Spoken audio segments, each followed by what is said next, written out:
Está entrando no ar. Debate 93.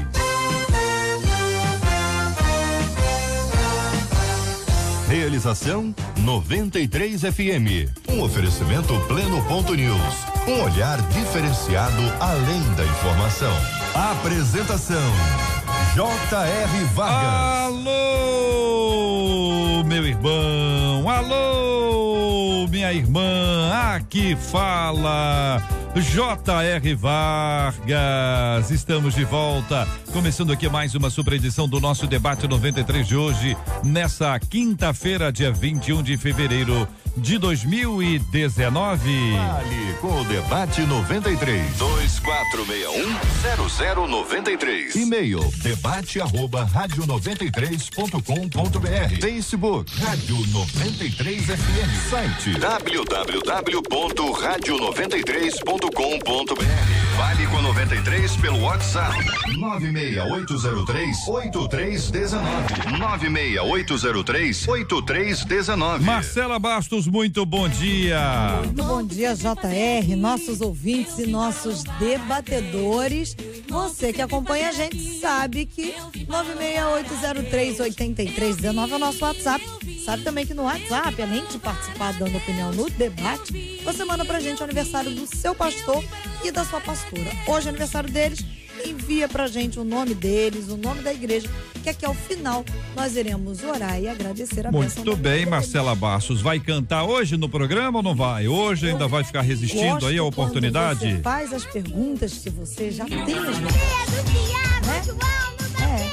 Você já tem a resposta, né?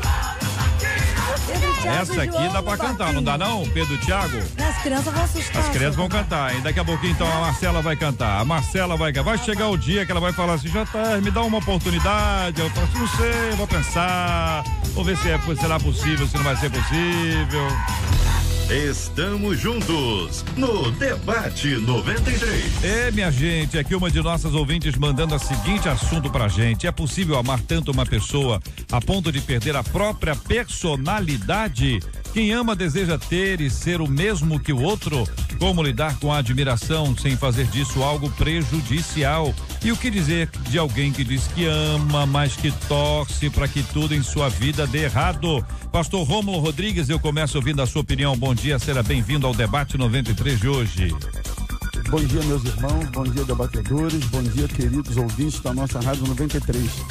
Interessante, eu acho que amor e admiração por alguém pode até gerar inspiração, pode até gerar estímulo, pode até gerar essas coisas, mas nunca anulação da própria identidade, né?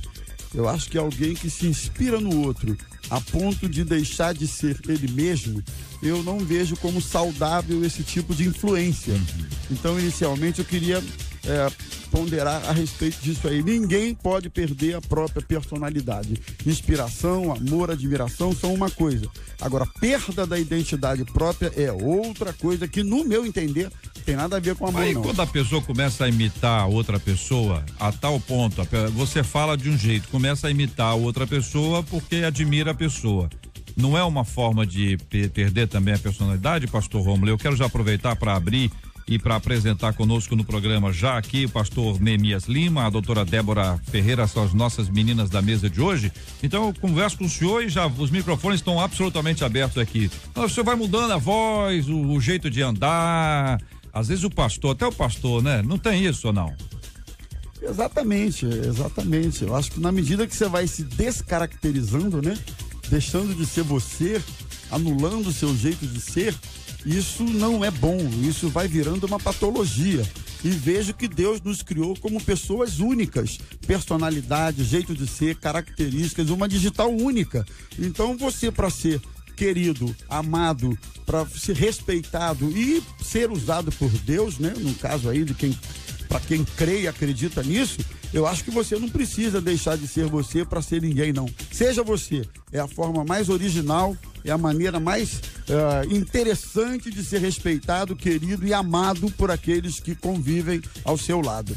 Pois é, pastor Rômulo, veja bem, a questão é que parece que sinaliza um aspecto doentio, não é?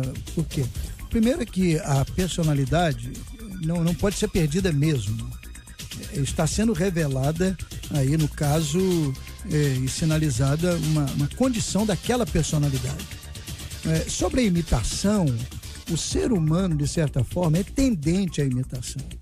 Isso é a minha leitura. Em princípio, isso não é um problema, porque nós imitamos.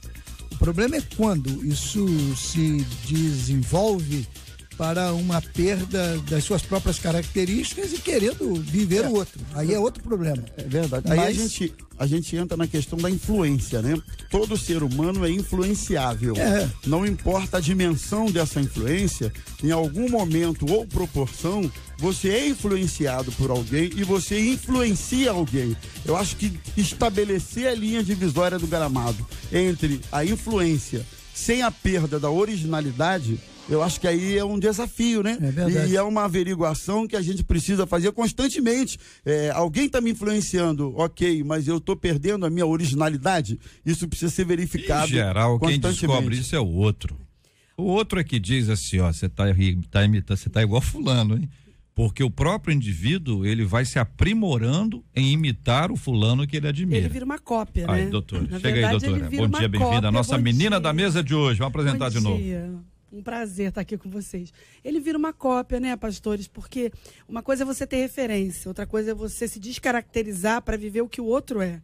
E isso é adoecedor. Se a pessoa não tiver uma vigilância, na verdade, próprio apóstolo Paulo, quando disse, sede meus imitadores como eu sou de Cristo, ele está apontando para a gente que há modelos e há padrões a serem, né, observados em pessoas, mas o padrão dele era Cristo. Então, imitar pessoas no sentido de a gente tê-las como referência. Inspiração, né? Inspiração. Agora, na medida saudável. Que você vive a vida do outro, você falou, pastor, me permita chamá-lo senhor, né? Você, aqui todos jovens, você falou sobre a digital. Se fosse, eu penso que se fosse para que a gente se descaracterizasse, assumisse características do outro, Deus não daria a cada um a sua singularidade na digital. Nem gêmeos têm a mesma digital. Portanto, a originalidade, a singularidade é algo que Deus estabeleceu para que nós vivêssemos nela. Então, a gente precisa estar atento. A gente observa, vive no ambiente de igreja, acompanha pessoas há muitos anos que estão perdendo, estão sofrendo com isso. E uma infelicidade de ser quem é. Porque, na verdade, não é o outro é a referência. E aí, o outro é a referência, Deus tem um propósito específico para cada pessoa. Se eu for viver a vida do outro, eu perdo o contentamento de quem eu sou, quando, na verdade, a gente precisa estar cheio de alegria por ser exatamente como a gente é. A versão melhorada da gente mesmo, assim que eu costumo dizer. Né? Porque a gente sempre pode melhorar e precisa. Né? A vida do cristão é o quê? Como a luz da aurora, a gente vai brilhando mais e mais até ser dia perfeito, nossa caminhada. Então tem sempre coisas a melhorar, mas não querer viver a vida do outro. Quantos casamentos infelizes, quantas situações, eu acompanho famílias há muitos anos, relacionamentos quebrados, porque você quer ter o padrão que o outro tem, o status econômico, social, ou o ministério do aquele pastor ou do meu amigo que parece que está indo numa direção de maior eficácia, o sucesso, né, com muitas aspas para o conceito de sucesso aqui, do que o meu, porque, né, o sucesso virou a questão só numérica. Então, assim, as pessoas em crise por conta de perderem a identidade. Olha, ele é muito imitado. Muita gente quer imitá-lo. Dr. Luiz Fernando Gevaer. Que dia é hoje? Hoje, meu querido? Que dia que pode ser? Hoje é quinta-feira, meu querido. Você sabe que quinta-feira é o dia que faz sol, mesmo quando chove, porque o sol da justiça brilha sobre todos nós. Amém. Bom dia a todos, meus companheiros de mesa, bom dia JR, ouvintes da 93, um prazer estar aqui com vocês novamente. E eu quero botar logo já uma opinião aí polêmica. Eu acho que é natural que as pessoas no amor conjugal, que as pessoas percam um pouco da própria personalidade, assumam um pouco da personalidade do outro, e até isso é bíblico, né? Se tornar uma só carne, né? Se tornar um só corpo. Essa fusão que Deus propõe com o casamento é exatamente isso. Mas é no sentido positivo, né? Porque é a história da metade. Né? Então, é importante que as pessoas entendam que isso é desejável e que é perfeitamente possível e não há nenhum problema nisso. O que a gente não pode é abonar o patológico, né? O patológico que eu acho que é complexo e negativo e não desejável. Agora, quem não gostaria de ter uma união, uma comunhão tão fantástica, que a tua personalidade seja quase a mesma do outro, né? No amor conjugal eu estou falando. Agora, na admiração, na amizade, né? E também na admiração, no respeito, né? É natural que haja mentoria, que haja também a modelagem. O exagero que parece que é o mais complexo, né, pastor Neemias? Porque quando ele vai além daquele projeto, até a ponto, como diz aqui o ouvinte, a entrar no ódio. Começa ali na admiração, quer ficar igual, não consegue ficar igual e odeia. É o aspecto doentio. Entra também, talvez, aí um ingrediente, que é a cobrança também da sociedade para que o outro alcance o sucesso daquelas outras pessoas. Exatamente. Quem ensina uma criança pequenininha, um bebezinho, a colocar o sapato da mãe, o vestido e sair pela sala? Quem ensina o garoto? Ninguém ensina. Então a imitação é algo natural, não há problema, é o que eu vejo, não há problema nisso. O problema é quando a pessoa, no desenvolvimento, porque é natural mesmo, é comum você encontrar alguém que nem percebe, como você disse, JR, e que está com alguns aspectos de uma pessoa que admira, que estudou a própria formação educacional. O doutor Javé falou sobre a questão do casal. Isso é natural, vai ganhando ali. As pessoas vão ficando até parecidas. Parecidas, né? Exatamente. Conhece o outro pelo olhar. Eu não tenho chance nenhuma de ser parecido com a minha mulher, porque ela é linda demais e eu sou essa coisa horrível. Agora, o problema é quando descamba para o aspecto doentio. Aqui, no caso, o tema é a perder a própria personalidade, vai desenvolver um sentimento de desejar o mal do outro. Isso não é amor. Isso não é amor. Porque parece que não sei se a nossa menina da mesa vai concordar, mas parece que o ódio parece querer assumir o lugar de eu quero ser tanto a pessoa, começo a repetir, começo a ser, aí chega um momento que eu digo assim, não consigo. Exatamente. Aí eu quero destruir a pessoa para assumir esse lugar. E aí eu tento destruir, né? Porque para que eu me sinta de fato bem comigo, porque aí eu consegui, né? Eu começo a eliminar, a desqualificar, a começar a apontar erros. De repente aquele amor, quando ele chega a ponto de virar algo doentio, ele vira o ódio mesmo, né? Até é comum no ditado popular serem duas faces da mesma moeda, né? As duas faces, porque começa a haver uma desqualificação do outro, uma irritação.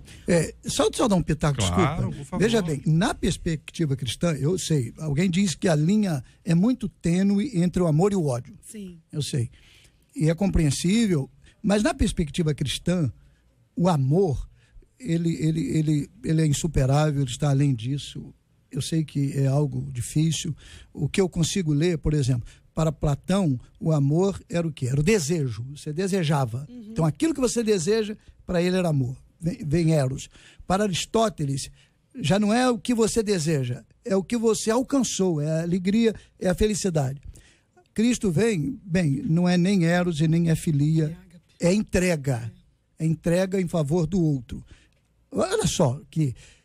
Agora, é algo muito difícil para a gente, nós somos egoístas por natureza. Eu acho que uma outra vertente aí nessa relação entre amor e ódio, além dessa questão do indivíduo odiar porque não consegue ser igual ao outro, a outra vertente é a seguinte: passa a odiar quando começa a perceber defeitos no outro.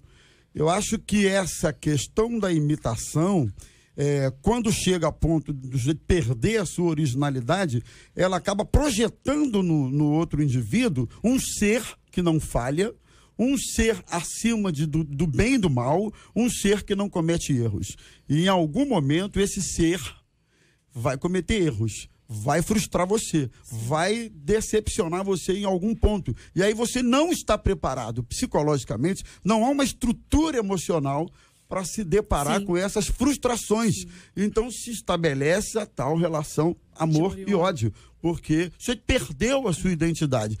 Quando chega às raias da patologia, eu acho que aí é passível de uma busca de ajuda ou coisa do tipo, né? Exatamente, porque com essa idealização, você uma hora vai se dar conta de que a idealização não é algo real, né? E que no concreto, no dia a dia, as pessoas têm lacunas, têm as suas dificuldades, e aí você constata que não é como eu imaginei, e aí o amor é muito próximo do ódio. Agora, depende do que é conceito de amor, né? O pastor estava colocando aqui, né, pastor, sobre o amor eros, o amor filéu, o amor ágape.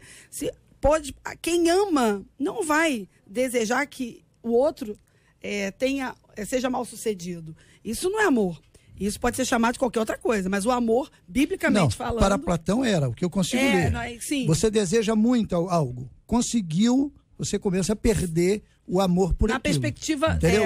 Para Aristóteles, sim, você ama o que conseguiu. Sim, entendeu? sim. Não é só relação de homem e mulher, não. Sim. É tudo. Agora, Jesus não. O amor é o outro. Quando o evangelho nos alcança, e aí explicando um pouco desta ação do evangelho na nossa vida. Sim.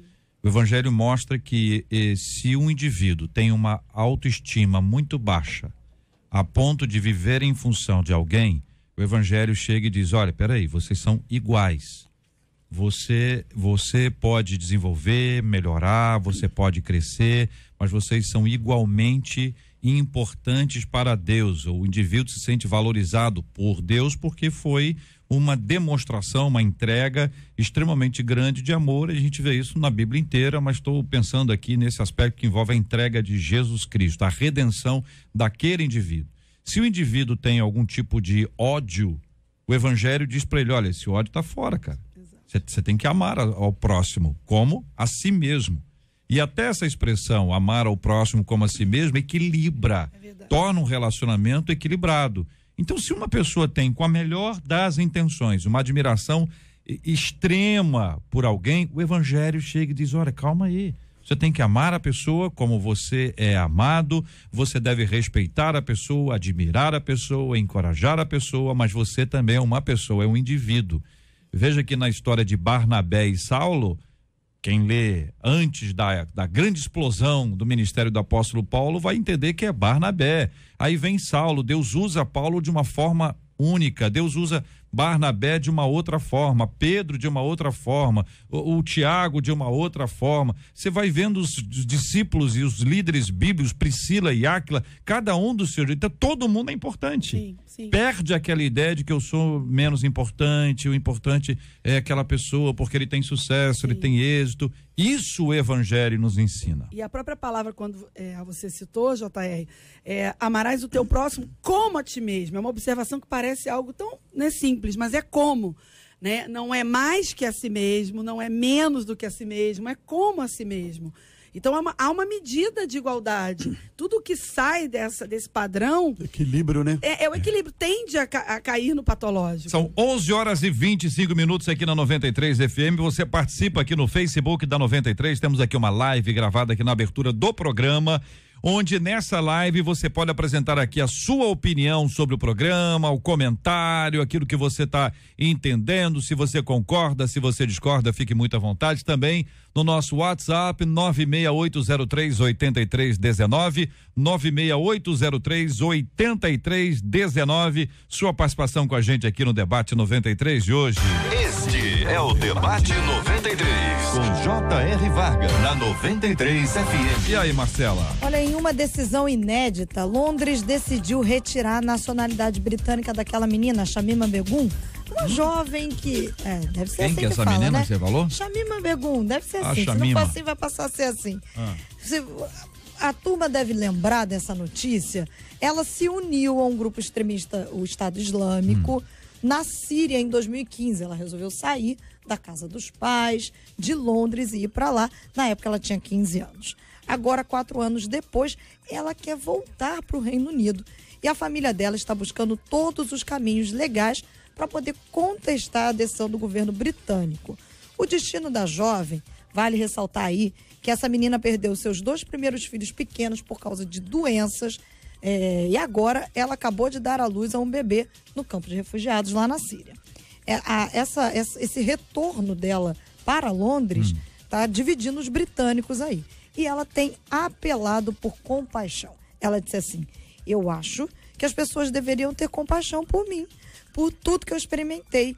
Eu não sabia no que estava me metendo quando saiu. Então a menina tinha 15 anos, 14 anos, quantos anos ela tinha 15. quando ela foi? 15 anos ela foi e ela se aliou ao Estado Islâmico. E a grande questão... E agora ela está querendo retornar. E os britânicos estão achando que ela é uma célula, que ela é um agente secreto do Estado Islâmico, ela vai explodir o povo. A questão que está dividindo é porque ela diz que ela não se arrepende de ter se juntado ao Estado Não Islâmico. se arrepende. Mas Vamos começar com o nosso menino da mesa, doutor Jevaé. Quero ouvir a sua opinião. Olha, essa questão dos refugiados é uma questão super importante e problemática, porque os refugiados têm que ser acolhidos, são pessoas em situação de vulnerabilidade, e há a comoção mundial a respeito disso.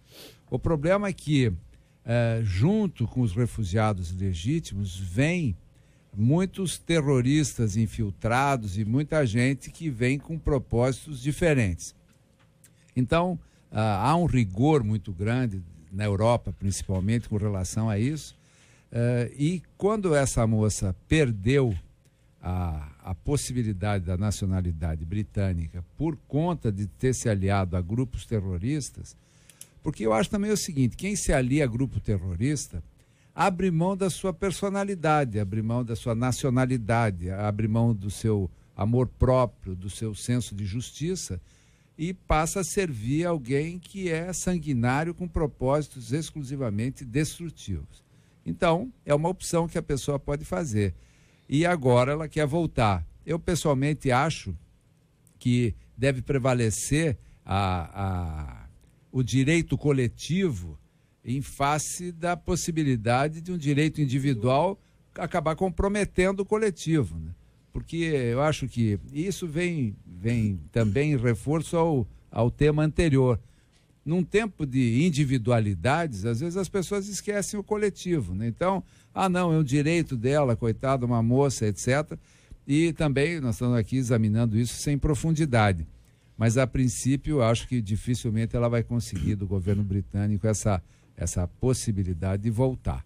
E é um alerta para as pessoas, né, que acabam seguindo coisas completamente erradas e complexas, como grupos terroristas que não respeitam o direito das pessoas e cometem atrocidades no mundo inteiro. Em que pese aí alguns fatores nessa questão, como a idade dela, quando tomou essa decisão, era uma adolescente. Eu acho que não dá para avaliar até que ponto uma adolescente tem plenas condições de avaliar sobre as decisões que toma na vida.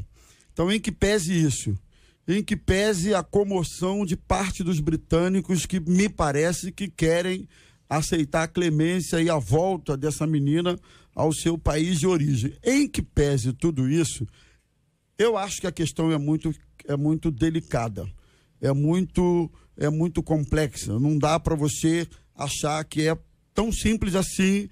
Perdoa porque tinha 15 anos, perdoa porque a comoção dos britânicos tem que ter algum valor, perdoa. É complicado. Eu acho que a ponderação do Dr. Jevaé me parece bem razoável. A questão da coletividade, a posição da sociedade em relação a isso precisa ser levada em conta, sim, em que pese esses fatores que a gente destacou aqui. A minha opinião é o seguinte, o conceito para lidar com adolescentes também na Europa é um pouco diferente dos nossos aqui, principalmente ultimamente. Então, eles responsabilizam com mais objetividade, talvez um termo melhor, o doutor Jevaé pudesse abordar na área dele. Eles são mais responsabilizados. O problema aqui também é aquela ideia de que você, ao ser perdoado, terá eliminada toda a gama de consequências daquilo que você produziu. Então, o perdão é um ato que não elimina as consequências. Eu conheço gente, a título de exemplo, que fumou a vida toda. Em determinado momento ela tomou uma decisão e Deus perdoou a vida pregressa. Fumar é pecado? Não, estou entrando nessa discussão aqui, não é outra questão aí, tal. Mas a gente considera aqui que é o mal para o corpo.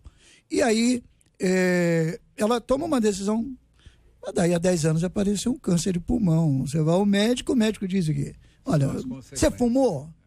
Fumei. Pergunta, não, é verdade. Fumei. E aí, Deus perdoou aquela atitude, mas e aí, o câncer de pulmão tem que tratar, meu amigo. E se dependendo do grau, vai sofrer e vai ter dificuldades e vai morrer num tempo mais breve do que o normal, provavelmente.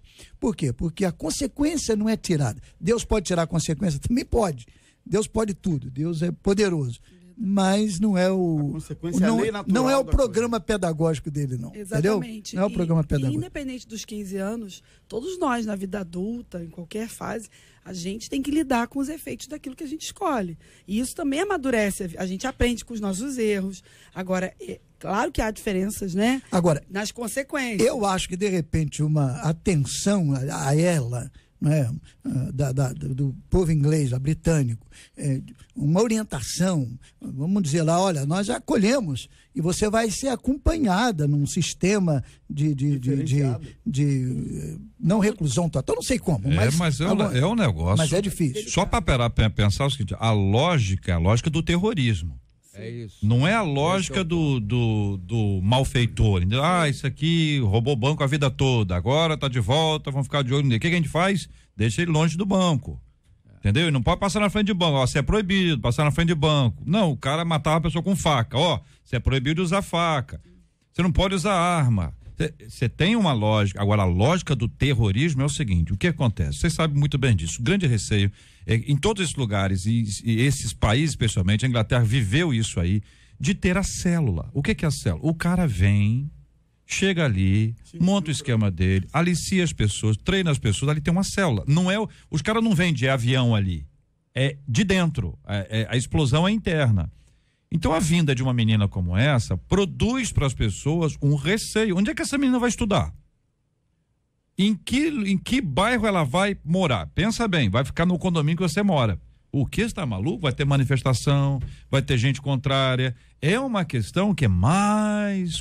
Não pode deixar ela presa. Vai deixar ela presa? Acho que não faz sentido ela ficar presa. Então é uma questão complexa. Aí o outro lado dessa mesma história que eu estou falando é o evangelho. O que o evangelho faz? O evangelho, entendeu? Porque agora a gente tem que falar assim, do ponto de vista do evangelho. Porque o que a Grã-Bretanha vai resolver, o que os britânicos vão resolver, isso é uma coisa deles lá. Agora, o que a gente teria de palavra em relação ao evangelho quando a gente encontra uma pessoa que foi pedófila e agora o evangelho alcançou a vida dela? Como é que a gente traz essa pessoa para perto outra vez? Que chance a gente dá de novo para uma pessoa que viveu na prostituição? Ou uma pessoa que foi um assassino, matou muita gente? Como é que o evangelho age para ressocializar o camarada? Não é profissionalmente só não, é até espiritualmente. Traz para dentro da igreja, deixa estar envolvido, participa do processo como um todo. O que faz o evangelho com quem erra neste nível de erro? Não é o errinho, não, é o erro pesadão. Eu não tinha entendido, para mim era só a questão da cidadania dela. Ela não está na Inglaterra, é isso? Ela continua, perdão. Então, o meu entendimento era que ela já estava na Inglaterra. E o que o evangelho faz? E que ela desejava ter a cidadania. O evangelho, para mim, havendo arrependimento, a informação é que ela não está arrependida. Não, mas independente dela, nós estamos falando agora da pessoa aqui, que mora aqui no nosso bairro, na vizinhança. Perdoa totalmente. Agora, não elimina as consequências. Essa é a minha linha. O evangelho perdoa, dá uma segunda chance, é a graça, mas espera os frutos desse arrependimento. Então eu acho que a perspectiva do evangelho é por aí, perdão, segunda chance, mas a Bíblia fala de frutos dignos de arrependimento. O tempo vai mostrar, obviamente, aí esse fator não pode ser excluído dessa dinâmica, o tempo vai mostrar se a pessoa está arrependida, novas obras, novas atitudes, novos valores, isso tudo vai ter que ser acrescentado na vida dela, no estilo de vida do indivíduo. E se você fala em evangelho, isso remete imediatamente a Jesus, como Jesus faria, como ele fez com situações. Claro que a gente está falando de algo, né, não aqui classificando pecadinho, pecadão, não existe isso, mas como ele tratou a mulher adúltera, vá e não peque mais. Quer dizer, está perdoado, mas você está implicado com uma mudança de vida. Muda de né? vida. Então, assim, o evangelho vai acolher sempre. Mas implicar a pessoa... Não é fácil, não. Você sabe muito bem disso. E a pessoa tem que viver isso, tem que saber lidar com as consequências e não ficar esperando também das pessoas, simplesmente, olha só, anulou tudo. Deus não leva em conta, né? Os tempos da ignorância, leva os pecados para o mar do esquecimento. Mas a gente vive na Terra, nós temos relacionamentos, tem impacto do que a gente faz, como é que a gente vai fazendo a composição de tudo que foi gerado por nós, de modo também a restituir pessoas, quando envolve situações. Então, o doutor, né, melhor do que eu, pode falar sobre algumas pessoas que prestam serviços para a comunidade, há variações de penas. Exatamente sobre isso. Eu acho que também tem uma área, porque o perdão de Deus é uma coisa. A reinserção, isso acontece imediatamente pelo simples arrependimento. A reinserção social é que é a segunda etapa. Né? Isso. Tem que haver disciplina, tem que haver uma verificação do líder, porque também eu não acredito em recuperação de pessoas no meio evangélico que não buscam uma mentoria, uma liderança, a comunhão, um pastor, alguém que possa acompanhá-lo, etc. E é muito comum, às vezes, pessoas que se converteram mesmo, mas ainda estão muito conectadas com a vida anterior e ingressam numa igreja, mas não há nem acompanhamento, não há nada, e essas pessoas acabam se perdendo novamente, voltando para a vida antiga. Então, eu acho que é fundamental que haja uma inserção na comunidade, na igreja, e que nessa igreja, a liderança da igreja acompanhe de perto, acompanhe no sentido não de fiscalizar, mas acompanhe no sentido de apoiar mesmo, para que essa pessoa resista melhor à vida antiga. Né? Isso. E é muito comum isso acontecer. Por exemplo, quem teve vício, quem transgrediu pesado, os amigos da vida anterior estão chamando o tempo inteiro, estão buscando seduzir novamente. É uma área de fragilidade que precisa ser cuidada. E o diabo trabalha né? muito bem nisso, porque se não houver o acolhimento, está vendo? Aí eles diziam que eram teus amigos, mas não são amigos coisa nenhuma. O evangelho, como vocês disseram, ele transforma a pessoa, transforma o indivíduo. E o mesmo evangelho nos transforma quanto a acolher essa pessoa e a abraçá-la para envolvê-la de volta aqui ou inseri-la de volta ao meio. É o mesmo evangelho. Quem acolhe uma pessoa não é, olha que grandeza, essa pessoa é extraordinária. Não, não é isso. Ou é o evangelho ou não haverá isso, porque na nossa carne, se depender da nossa carne, a gente quer vingança. A nossa carne quer dar o troco. Ah, tu fez isso, tu vai pagar agora, vai aqui fazer isso, e vai ficar jogando na face da pessoa a vida toda. Mas aí o evangelho muda o indivíduo, muda a quem acolhe o indivíduo. E para mim o exemplo lá de Saulo pós-conversão é o exemplo do que o evangelho faz no homem que é alcançado, no ser humano, e naquele que vai ter que acolher. Os dois são alcançados ao mesmo tempo. Para mim isso é um retrato extraordinário, uma bênção de Deus. Fala, Marcela Barros, vai cantar agora? A irmã vai cantar? Não, nem agora, nem manda um abraço para os ouvintes aqui do Face. Nem amanhã. Falar nisso, eu tenho um abraço para mandar, já que você vai me dar a oportunidade, pega meu papel ali, já tá aí do lado, ó. Não, do lado, vermelho. Ali, pequeno, aquele outro. Perto da minha garrafa de água. Isso. Lê o nome aí pra mim. Eu não. Já que você me deu a oportunidade, vou mandar um beijo pra Sofia. Ela tem 11 anos, tá ouvindo, você sabe de onde? De Croatá, no Ceará. Pediu um abraço. Quem nasce em Croatá? Não tenho a menor ideia. Croatense, deve ser, né? Pastor Neemias conhece muito. Pastor Neemias é andado. Você estava querendo me enrolar, mas os debatedores Croatense. Eu acho que é, Sofia, depois você conta pra Titi se é isso mesmo ou não. Vamos lá? Essa história aqui é impressionante. Médicos retiraram... É impressionante porque se você vir as imagens é mais impressionante ainda. Os médicos retiraram 2 quilos de pedra, moeda e tampa de garrafa do estômago de um paciente lá na Coreia do Sul. O homem tem 54 anos, ele chegou no hospital dizendo que estava com muita dor estomacal. Quando o médico tocou o abdômen do paciente, o médico acabou notando um inchaço assim, um pouquinho incomum e a presença de corpos estranhos na região do estômago. Foi quando esse homem, o paciente, confessou que frequentemente ele comia pedra, moeda e tampa de garrafa. Isso na Coreia do Sul. Na Coreia do Sul. Tem tanta comida boa para comer. Mas sabe o que cabeça de cachorro. Aí, tá vendo como é que o cara faz? Você entra a cabeça de cachorro e a pedra e ficou com a pedra. Ficar com a pedra. Pelo mas ele fazia isso de quando Deus. ele ficava ansioso. Então ele estava ansioso, ele colocava para dentro a pedra, a moeda e as tampas. É óbvio que ele foi levado imediatamente para a sala de cirurgia. E aí a gente pergunta, a ansiedade já levou você assim, a fazer coisas extremas? E a gente lembra de Mateus 6:27, que diz, quem de vocês, por mais que se preocupe, pode acrescentar 1 hora que seja a sua vida? Como é que a gente entende essa verdade bíblica e vence a ansiedade? Pastor Neemias, vou começar ouvindo a opinião do senhor sobre esse assunto. Olha, para mim a ansiedade é uma atitude de querer viver o futuro fazendo morrer o presente. Esse é o problema. E para mim a ansiedade está ligado a uma falta de dependência total de Deus. Eu não estou dizendo que a ansiedade não tem que ser analisada do ponto de vista da ciência, claro que tem que ter, mas toda vez que nós ficamos ansiosos, é natural uma ansiedade num certo nível, uma preocupação num certo nível, é natural, faz parte da vida, devemos ser previdentes, quer dizer, pensar no futuro, mas quando aquilo que está além do meu alcance determina a minha vida agora, aí há um desequilíbrio. Então, é falta de dependência total de Deus. Me parece que o caso aqui, que aí é bom alguém com mais experiência na área, trabalha o tema, é que é um caso extremo de uma patologia que pode ir mais do que a ansiedade. Sim.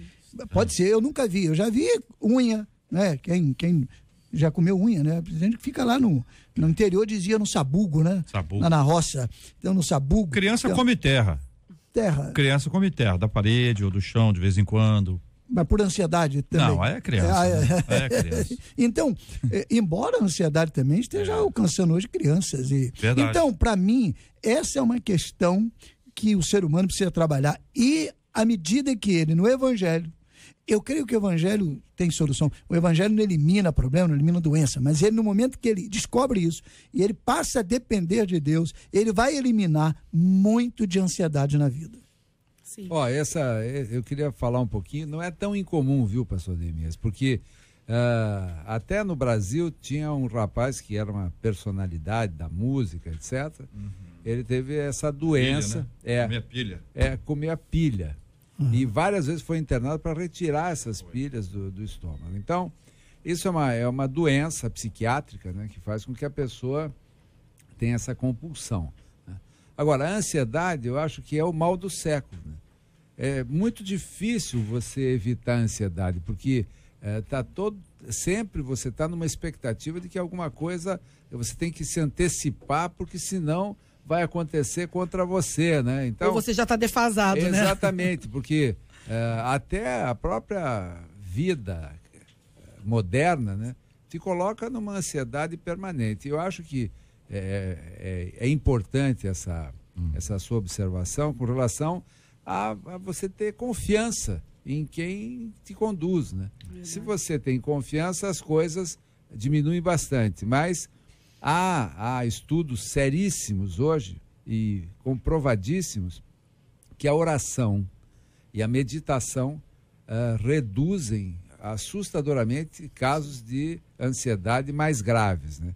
Que faz com que a pessoa não durma, sim, ou que a pessoa até tenha manifestações mais sérias. Ouvindo os nossos queridos ouvintes que nos encaminham pelo WhatsApp 968038319 as suas experiências, vou contar algumas aqui. A ouvinte dizendo que ela foi curada pela graça de Deus, ela comia, quando estava ansiosa, ela comia arroz cru. Arroz cru. Outra ouvinte, ela diz que ainda compra. Ela diz que não pode ficar sem, quando vai ficando sem, ela vai comprar na papelaria. Ela come giz de quadro, giz de lousa. Ela compra a granel, para ter uma ideia do quanto ela compra, porque ela diz que ela precisa ter isso em casa. Outro ouvinte dizendo o seguinte, que tem gente que, exatamente por conta da ansiedade, precisa comprar ou comer alguma coisa. Ouvinte dizendo, eu trabalhei com uma pessoa que quando ela ficava ansiosa, ela comia o cabelo. Ela arrancava tuchos de cabelo e comia. Ela já estava ficando quase careca diz uma de nossas ouvintes aqui. É o quê? Sim, mas eu tô na linha da ansiedade aqui. O giz, o arroz cru, o cabelo. Como uma droga, como uma dependência de uma droga. Meu Deus do céu. É algo realmente que precisa ser avaliado em que nível isso está. E uma coisa nem tão grave, JR e companheiros aqui da mesa, a obesidade hoje é comprovadamente uma doença da ansiedade, decorrente da ansiedade. Tem gente que come, vendo televisão e nem vê o que comeu, é capaz de comer 3, 4 sanduíches e nem viu, porque a pressa, né? Sim. Essa tem estudos com adolescentes que estão dependentes de jogos eletrônicos e que também estão associados com obesidade, por conta da ansiedade de que ele tem que se superar no jogo e aquilo acelera o cérebro. Eu estou assustado, porque essas pessoas estão ouvindo a gente agora. Sim. A gente tem que dar uma palavra para essas pessoas, porque aqui vem uma outra pessoa dizendo que ela come sabonete. Certo? Olha onde é que a gente está colocando. A gente está colocando coisa do dia a dia. A pessoa vai lá, pega o arroz cru, tá na mão dela. Ela pega o sabonete, está no banheiro. Ela pega o giz, ela vai lá e compra. Essa aí não tá lá, mas tá, às vezes na sala de aula, tá no quadro, aquele negócio todo. Sim. Ouvinte dizendo que come.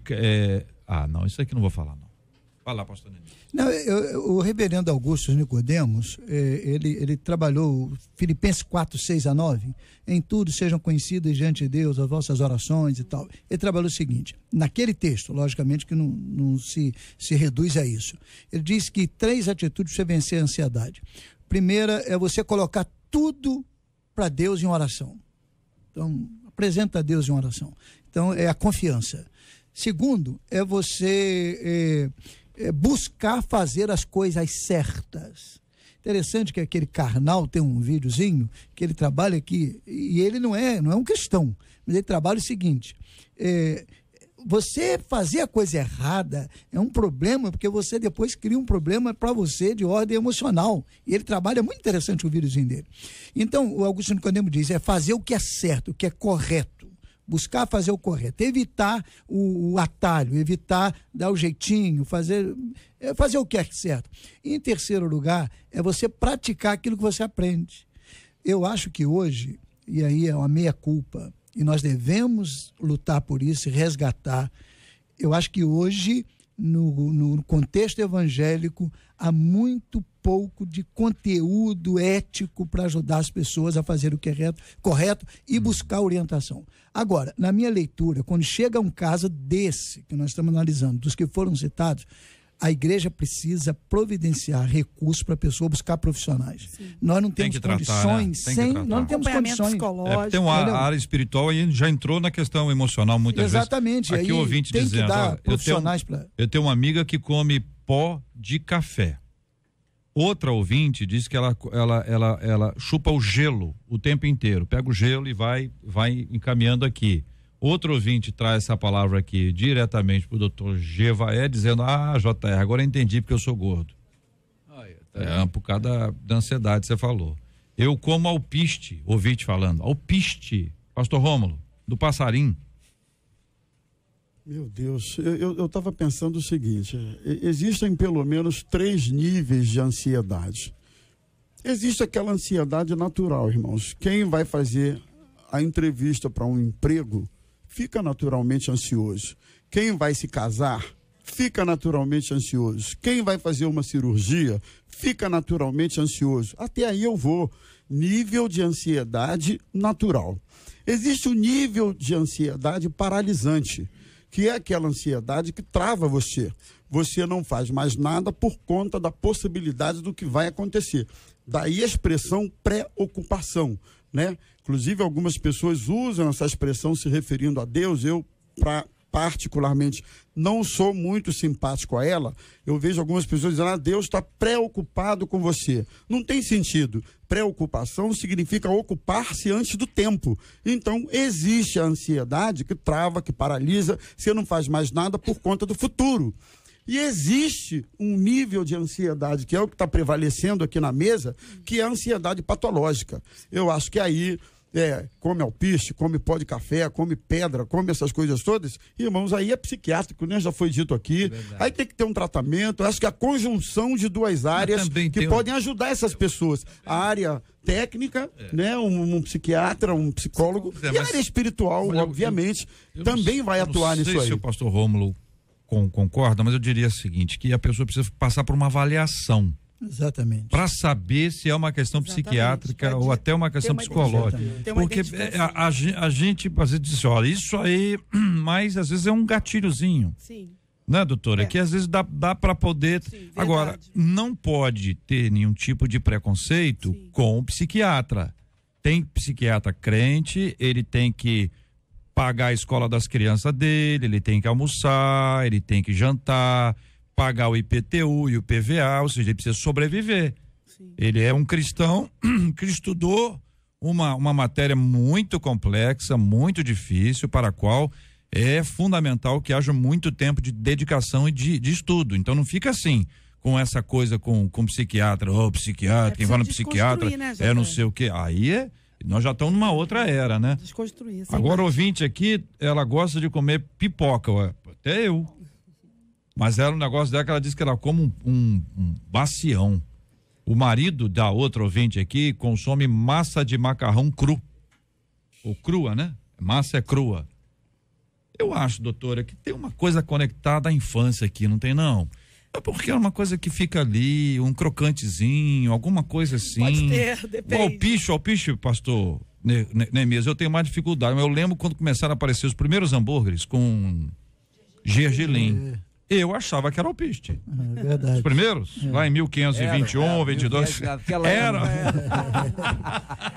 Na verdade, tem que fazer uma avaliação cuidadosa, porque alguns casos podem já estar no campo mais da patologia, e eu acho que é preciso desconstruir essa ideia do psiquiátrico como algo que está taxado, está identificado como eu sou doente, a ideia do louco, né? Porque a psiquiatria, o campo da saúde mental trabalha com quadros que são a base são emocionais, né? Então, dificuldades de lidar com sentimentos e conflitos. Algumas pessoas podem chegar no nível, sim, de algum surto, mas a grande maioria tem quadros de ansiedade que, com acompanhamento psicoterápico, o próprio psiquiatra vai avaliar se precisa de uma medicação ou não. Agora, voltando, eu queria só voltar a essa parte técnica, acho que está colocada pela mesa como um consenso, de que alguns casos precisam ser encaminhados pela própria igreja, os líderes religiosos, os pastores, terem na sua própria igreja pessoas ou encaminharem para... Eu acho que todos, a igreja, porque tem gente que não pode pagar, entendeu? Como é que a pessoa ganha um salário mínimo, mínimo pouco, vai procurar psicólogo? Poder oportunizar, às vezes na própria igreja tem... Não dá dor a ponto de fazer você deitar, dar uma dor na alma. Rolando, né? Vai rolando, mas às vezes a própria igreja tem esses profissionais. Exatamente. Não, e também valorizá-los. Por exemplo, a minha filha é psicóloga, formou agora. E ela falou, eu vou dedicar um tempo. Fizemos um projetinho, ela é ajudada também, ela, além da clínica que ela atende, ela atende lá. Aí pessoas que nunca pagariam, não pagariam R$20. Estão acessando. Porque R$20 por sessão são 80 no mês. Sim. 80 no mês representa um salário mínimo pouco, quase 10%. Sim. É verdade. Bom, aqui tem outro ouvinte dizendo que ela come tijolinho. Lembra que eu falei? Sim. Tijolinho tá ligado à infância. Aqui é gente que na infância comia e dá uma sensação de segurança, de tranquilidade. Alguém já chegou a sugerir que o barro tem uma relação muito grande com o ser humano. Também tem. Para colaborar, há informações que determinadas matérias, como por exemplo o tijolo, a terra, etc., são provocados por uma carência vitamínica. Sim. Talvez fosse bom também consultar um médico. Verdade, é isso aí. Bom exame, aqueles exames de sangue bons, os caras saem lá, visitou o Drácula, vai fazer o exame de sangue. Tira o sangue dele todo, mas é a forma de se recuperar isso. Meu carinho aos nossos ouvintes que compartilharam conosco. Então vamos admitir algumas coisas. Admitir o nosso erro é muito importante. Só isso não resolve. Verdade. Você precisa buscar ajuda. Isso é uma coisa assim, não fique envergonhado. Você já viu que tem um monte de gente, cada um tem um monte de coisa aqui, cada pessoa tem as suas características. Então busque isso. Busque uma ajuda, uma pessoa que pode orientar, pode te ajudar. Não fique com vergonha de assumir isso e não assuma isso como se fosse uma piada. E piada não é uma coisa bastante séria. E isso é fundamental. E aí o evangelho nos acolhe mais uma vez. Porque ali, no evangelho, você se sente confortável. Porque as pessoas não são perfeitas. E nem se julgam perfeitas. E nem vão ficar de acusação, dizendo que você é isso, que você é aquilo, se é aquilo outro. O ambiente gerado pelo evangelho é um ambiente maravilhoso, cheio da graça de Deus. Você está ligado no Debate 93 com J.R. Vargas.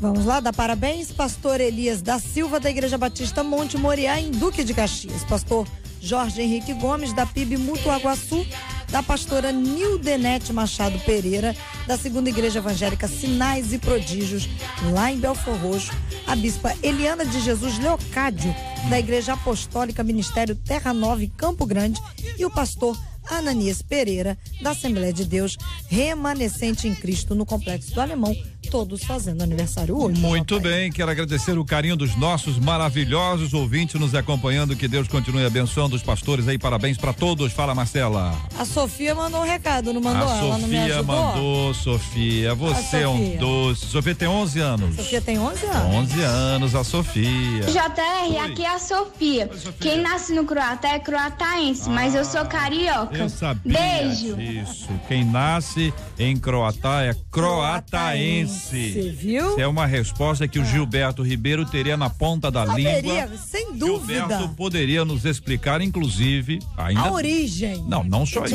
Quantos moradores tem lá? Eu quero saber quantas praças públicas tem. Qual o nome do time de futebol de Croatá? Outra coisa, quantas igrejas evangélicas nós temos lá? Qual é o dia do aniversário da cidade? Se a cidade tem hino, se não tem hino. E outra coisa, Marcela, que é fundamental, é a cor da bandeira, que eu gostaria de saber até o final.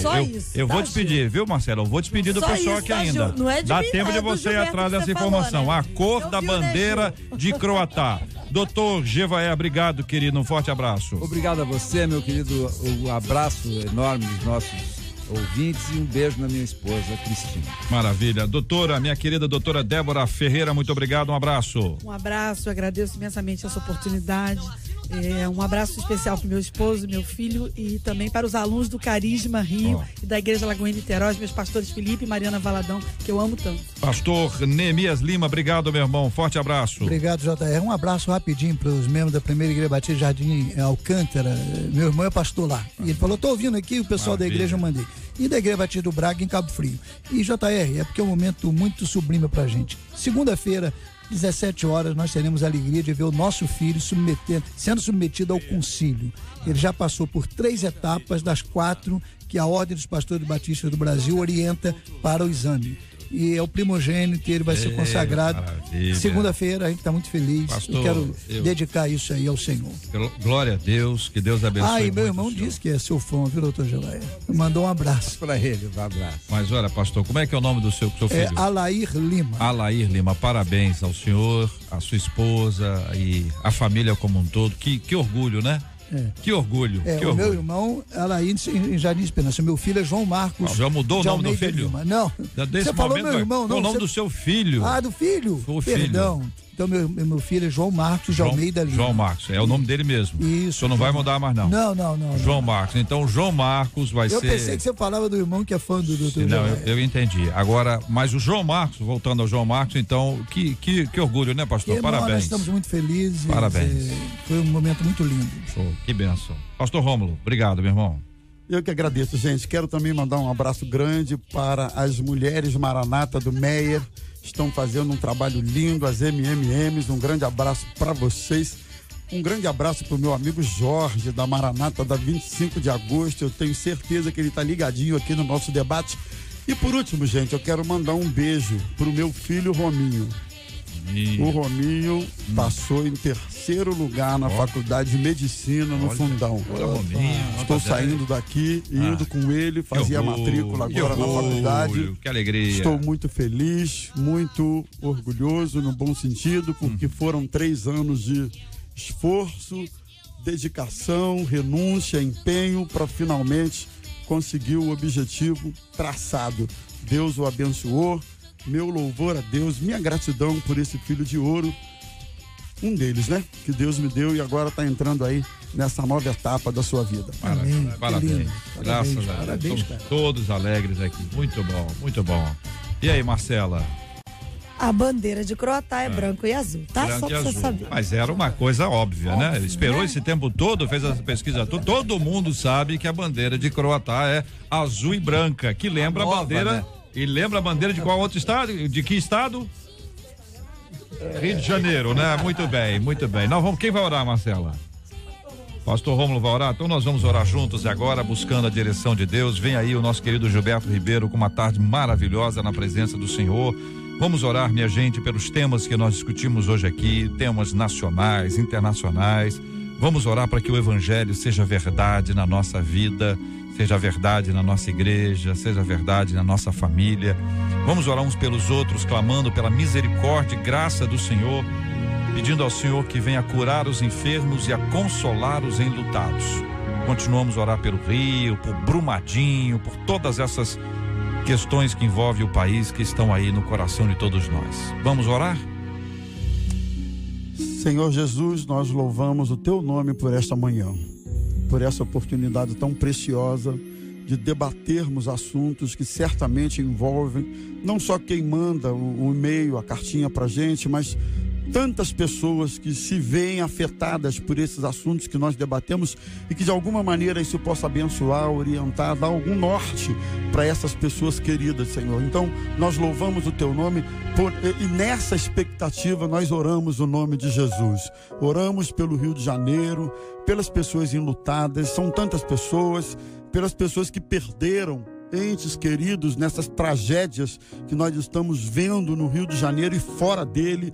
Nós te pedimos, ó Deus, que haja consolo do teu Espírito a esses corações, essas famílias, nossa oração, nossa súplica em favor desses queridos. E ainda oramos pelos aniversariantes do mês, pastor Elias da Igreja Batista Monte Moriá, pastor Jorge Henrique da PIB de Mutuaguaçu, pastora Nildenete, da Segunda Igreja Evangélica Sinais e Prodígio, bispa Eliana, pastor Ananias, da Assembleia de Deus Remanescente, irmãos queridos que estão completando mais um ano de vida. Que a tua bênção os alcance, que a tua graça os envolva, Senhor. É o nosso desejo, a nossa súplica. Fica conosco no restante desse dia. Nós oramos gratos no nome precioso de Jesus, o nosso Salvador. Amém e amém. Deus te abençoe. Você acabou de ouvir Debate 93.